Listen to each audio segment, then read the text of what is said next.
Bonjour à tous, pour cette vidéo je vais vous présenter mon deck mage secret que j'utilise pour l'aventure de l'Extramas ou même pour faire du classé avec la classe du mage.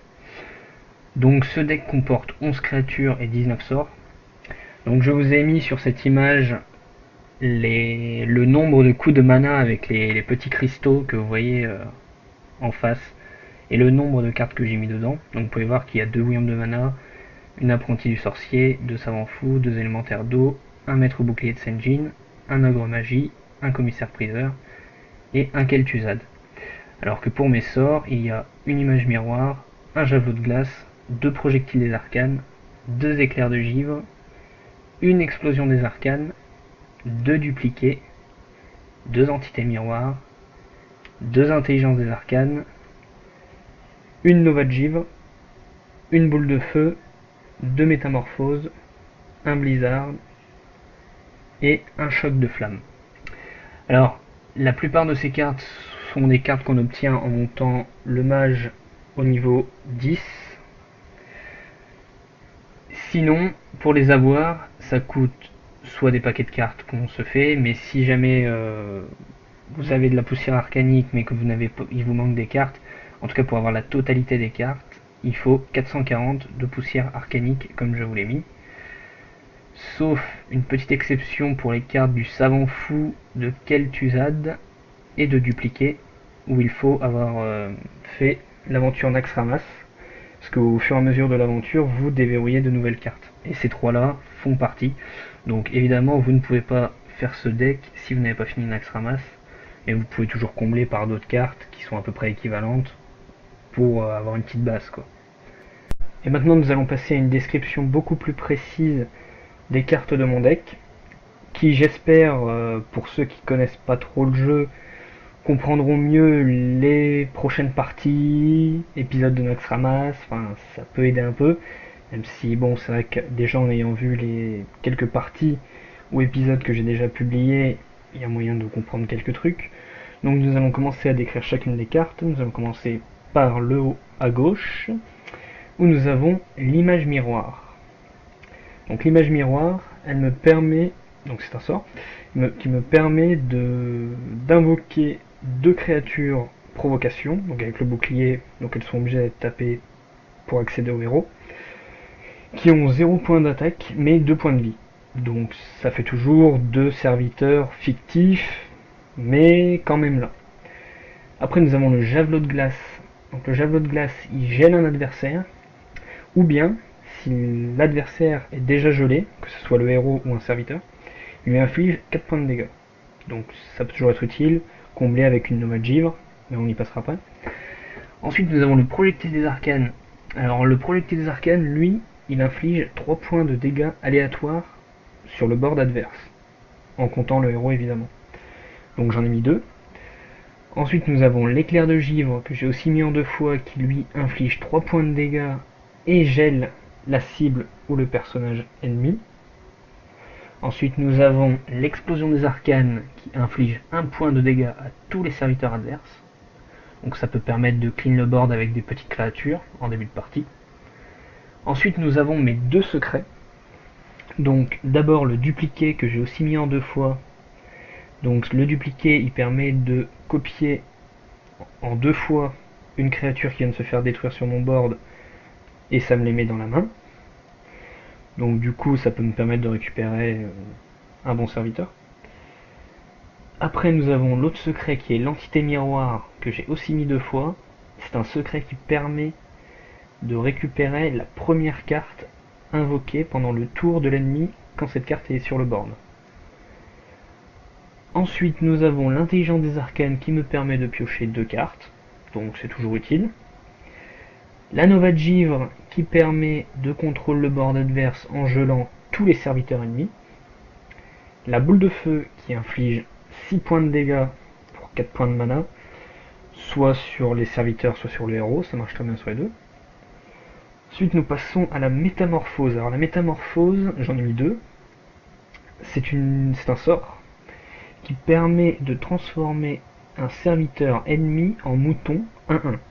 C'est-à-dire que je peux transformer la meilleure carte du jeu en une bouse intersidérale, qui a 1 point d'attaque et 1 point de vie.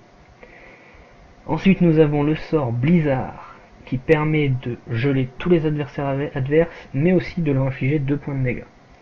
Donc c'est un bon dégât zone qui contrôle et qui fait un peu de dégâts. Ensuite dans le genre dégâts zone, il y a mon dernier sort qui est celui qui me coûte le plus de points de mana, le choc de flamme, qui lui inflige 4 points de dégâts à tout le board adverse. Donc ça peut vraiment permettre de clean le board dans une situation critique, quoi. Donc c'est toujours utile. Ensuite nous allons passer à mes serviteurs. Donc j'ai mis 2 Wyrms de mana qui ont 1 point de dégâts et 3 points de vie. Mais à chaque fois qu'un sort est utilisé et que ma créature est sur le board, je gagne 1 point de dégâts. Donc ça peut monter très haut. Ça m'est arrivé de faire une partie limite de gagner ou de faire rage kit juste avec une 1-3 qui se met à passer à 6-3 quoi. Parce que si tu le fais du -2, -3, -4 et ainsi de suite quoi. Donc ça peut vraiment faire très très mal quoi. C'est vraiment pas mal du tout. Ensuite nous avons l'apprenti du sorcier que je n'ai mis qu'en une fois. Mais généralement ce que j'essaie de faire c'est que j'essaie de la dupliquer. Donc ça peut toujours être utile. Parce que sa capacité est de réduire les coûts de mana de tous mes sorts tant qu'elle est sur le board de 1. Donc si je la duplique du coup de 2, donc ça peut quand même être pas mal. Ensuite nous avons une des cartes qu'on peut obtenir seulement dans Naxxramas. Donc le savant fou. Donc le savant fou il a 2 points d'attaque et 2 points de vie. Mais le petit truc qui est vraiment pas mal avec le savant fou, c'est qu'une fois qu'il meurt, il invoque un de mes secrets qui est dans mon deck directement sur le terrain.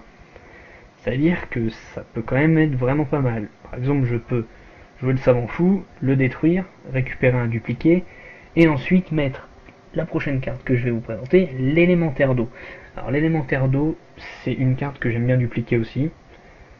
C'est toujours utile parce qu'elle a quand même 3 points de dégâts, 6 points de vie, c'est pas trop mal, surtout pour 4 de mana. Et aussi elle a la particularité de geler tous les adversaires qu'elle blesse, aussi bien serviteurs que héros. Donc par exemple, je peux geler un serviteur ou un héros et faire un javelot de glace qui lui fera un -4, comme on l'a vu plus haut. Ensuite, une autre carte qui peut être vraiment sympa à dupliquer, même si au final elles le sont toutes, c'est la seule provocation que j'ai dans ce deck. Alors c'est peut-être un peu risqué d'en avoir qu'une seule, c'est vrai. C'est pour ça que généralement j'essaie de dupliquer plutôt celle-là en priorité, mais bon après, selon la partie, je fais comme je peux. Elle a 3 points d'attaque et 5 points de vie. Donc c'est quand même un taunt plutôt sympa. Ensuite, l'ogre magie, 4 points d'attaque, 4 points de vie pour 4 de mana. Il augmente les dégâts de tous les sorts de +1. Donc par exemple, si on prend l'éclair de givre qui inflige 3 de dégâts, il infligera 4. Si on prend le projectile des arcanes, au lieu de faire 3 points de dégâts aléatoires, il en fera 4. Ensuite, une bonne carte qui peut être vraiment pas mal avec pas mal de sorts, mais forcément il faut qu'elle tienne le coup, c'est le commissaire priseur, qui a été nerfé depuis très peu de temps, car avant elle coûtait 5 points de mana, maintenant elle en coûte 6. Cette carte permet à chaque fois que vous utilisez un sort de piocher une carte. Donc ça peut permettre de piocher un autre sort et ainsi de suite. Enfin, ça peut aller vraiment très très loin et très très vite, ça m'est déjà arrivé. Et pour finir, nous avons la seule et unique carte légendaire que j'ai mis dans ce deck, l'une de mes favorites, c'est Kel'Thuzad. Une autre carte qu'on obtient avec la malédiction de Naxxramas.